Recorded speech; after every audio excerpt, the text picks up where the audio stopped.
আজকে আমার আলোচ্য বিষয় ইসলামে আত্মীয়তার বিধান। আজকে আমার আলোচ্য বিষয় ইসলামে আত্মীয়তার বিধান। সম্মানিত উপস্থিতি, আমাদেরকে সর্বপ্রথম জানতে হবে আত্মীয় কাকে বলে। আত্মার সাথে সম্পর্কিত ব্যক্তিকে আত্মীয় বলা হয়। আত্মীয়তা সাধারণত রক্ত কিংবা বংশ এবং বৈবাহিক সূত্রে সৃষ্ট সম্পর্কে বলা হয়। আল্লাহর একটি গুণ আছে রহমান।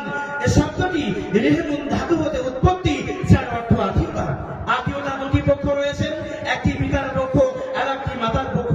সম্মানিত উপস্থিতি, উল্লেখিত বিষয়ে তিনটি পয়েন্ট নিয়ে আলোচনা হবে। সম্মানিত উপস্থিতি, উল্লেখিত বিষয়ে তিনটি পয়েন্ট নিয়ে আলোচনা হবে। নাম্বার 1, ইসলামে আত্মীয়তার বন্ধন রক্ষা করা। নাম্বার 2, আত্মীয়তার বন্ধন রক্ষা করার উপকারিতা বা ফজিলত। নাম্বার 3, আত্মীয়তার বন্ধন ছিন্ন করার ভয়াবহতা। সম্মানিত উপস্থিতি, ইসলামে আত্মীয়তার বন্ধন রক্ষা করার বিধান হলো ফরজ। যেমন নামাজ রোজা ফরজ, স্বেচ্ছায় ত্যাগ করলে কাবিরা গুনাহ হয়। অনুরূপভাবে আত্মীয়তার বন্ধন ছিন্ন করলে কাবিরা গুনাহ হয়।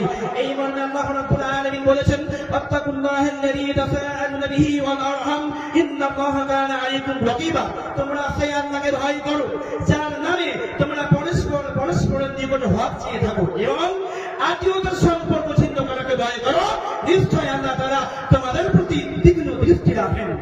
অতএব আল্লাহ তাআলা আত্মীয়তার বন্ধন রক্ষার বড় তাকিদ করেছেন। এই মর্মে আল্লাহ রাব্বুল আলামিন উন্নতি বলেছেন, ওয়াবিল ওয়ালিদাইনি ইহসানা ওয়ালিল কুরবা ওয়াল ইয়াতামা ওয়াল মাসাকিন আকুদু লিন-নাসি হুসনা। মাতা পিতা আত্মীয় স্বজন বৃদ্ধিহীন এবং দরিদ্রের সঙ্গে সৎ আচরণ করবে এবং মানুষের সঙ্গে সৎ আলাপ করবে। শুধু তাই নয়, আত্মীয়তার বন্ধন রক্ষার ব্যাপারে নবী মুহাম্মদ সাল্লাল্লাহু আলাইহি ওয়াসাল্লাম কঠোর হুঁশিয়ারি দিয়েছেন, মান কানা ইউমিনু বিল্লাহি ওয়াল ইয়াউমিল আখির ফালিয়াসিল রাহিমাহু। যে ব্যক্তি আল্লাহ পরকালে বিশ্বাসী, যে ব্যক্তি আল্লাহ পরকালের প্রতি ঈমান রাখে, সে যেন নিজ আত্মীয়তার বন্ধন রক্ষা করে। সম্মানিত উপস্থিতি, এবার চলুন আত্মীয়তার বন্ধন রক্ষা করার উপকারিতা বা ফজিলত। আত্মীয়তার বন্ধন রক্ষা করলেন বুড়া পর্যন্ত মাফ হয়ে যায়।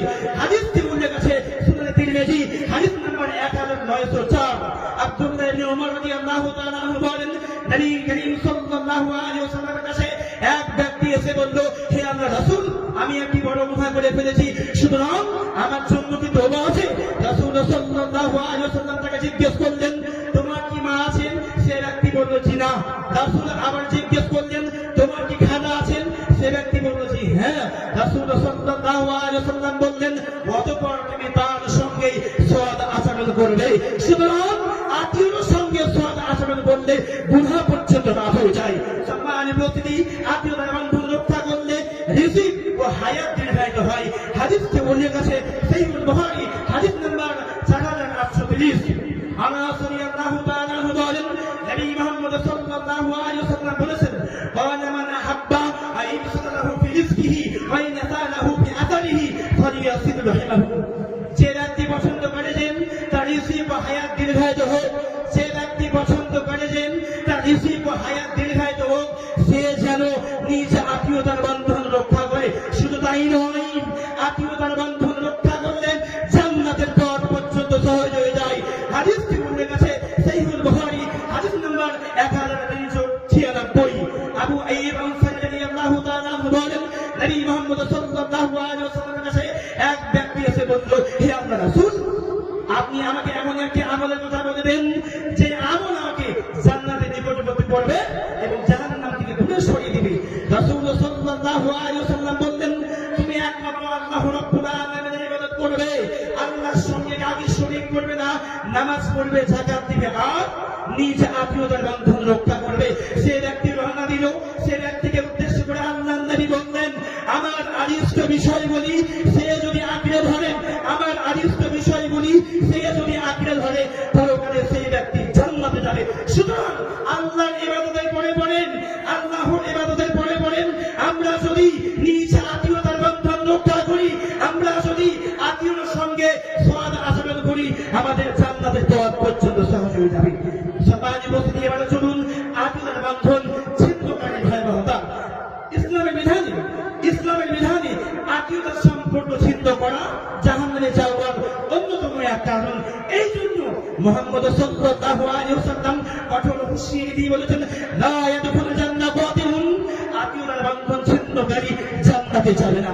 শুধু তাই নয়, যারা আত্মীয়তার বন্ধন ছিন্ন করে, শুধু তাই নয়, যারা আত্মীয়তার বন্ধন ছিন্ন করে, এদের প্রতি আল্লাহ রাব্বুল আলামিন লানত করেছেন, অভিশাপ করেছেন।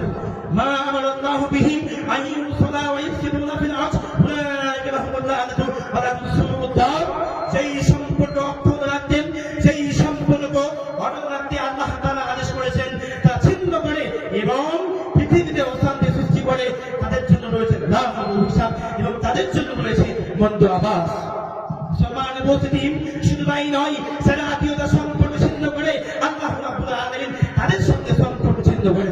এই মর্মে ইমাম বুখারী রাহমাতুল্লাহ আলাইহি অধ্যায় নিয়েছেন, বাব নিয়েছেন, বাব মাসালা রাসূলুল্লাহ, যে ব্যক্তি আত্মীয়তার সঙ্গে সুসম্পর্ক রক্ষা করবে, আল্লাহ রাব্বুল আলামিন তার সঙ্গে সম্পর্ক রাখবেন। চলুন এবার বর্তমানে আমাদের আত্মীয়তার অবস্থা, বর্তমানে আমাদের আত্মীয়র সঙ্গে সম্পর্ক নেই বলতে চলে। কারণ পিতামাতার সঙ্গে নাই সুসম্পর্ক, ভাইদের মধ্যে বৃদ্ধি পাচ্ছে শত্রুতা, দাদা ও চাচাদের মধ্যে চলছে রেশারেশি, বোন ও ফুফুরা যেন আমাদের মাথার বোঝা হয়ে দাঁড়িয়েছে। তাই বর্তমান সমাজে আত্মীয়তার বন্ধন রক্ষা করার বিষয়টি খুব অবহেলিত। অনেক ব্যক্তি